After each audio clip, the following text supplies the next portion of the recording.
جی السلام علیکم جی۔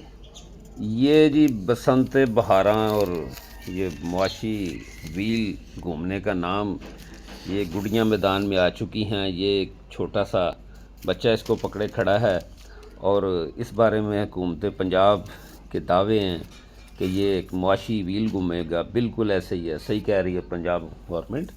تو اب معاشی ویل کیسے گھومے گا؟ یہ گڈیوں کی فروخت کے ساتھ ایک پورا سرکل گھوما ہے۔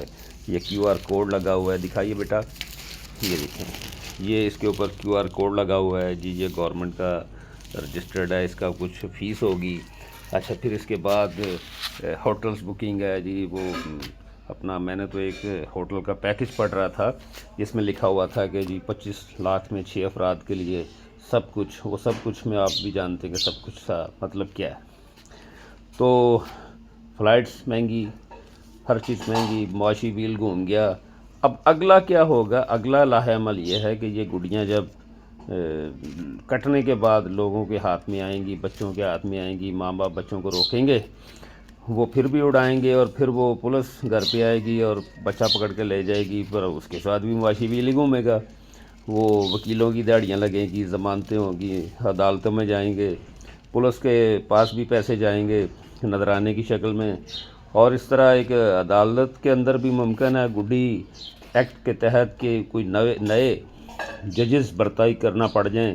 اور میرا خیال ہے کہ یہ جو 20 سال سے ایک جن بند کیا ہوا تھا بوتل کے اندر، وہ کھولنے سے ایک معاشی ویل کا ایک وہ بازار گرم ہوگا کہ یہ 1 سال تک یہی کام چلتا رہے گا۔ والدین بچوں کو سمجھائیں گے، اس کے لیے وہ اگر نہیں مانیں گے تو پھر ان کو مار رسید کرنے کے لیے کوئی سافٹ سا ڈنڈا بھی آئے گا، اور ڈنڈا بھی پھر یہ سارا ایک معاشی ویل کا۔ اور ایک اندازہ لگایا جا رہا ہے 3 سے 4 ارب ڈالر، روپے نہیں، 3 سے 4 ارب ڈالر کا ایک معاشی چکر ہے جو اس گڈی کے ارد گرد گھوم رہا ہے۔ بہت مبارک ہو جشن بہاراں، بسنت، گڈی۔ اور ہاں، ہسپتالوں کے اندر بھی ایک ہوگا، پرائیویٹ ہسپتالوں کی بھی چاندی ہوگی، لوگ گریں گے، حادثات ہوں گے، اور پھر ہم کہیں گے لاہور لاہور ہے۔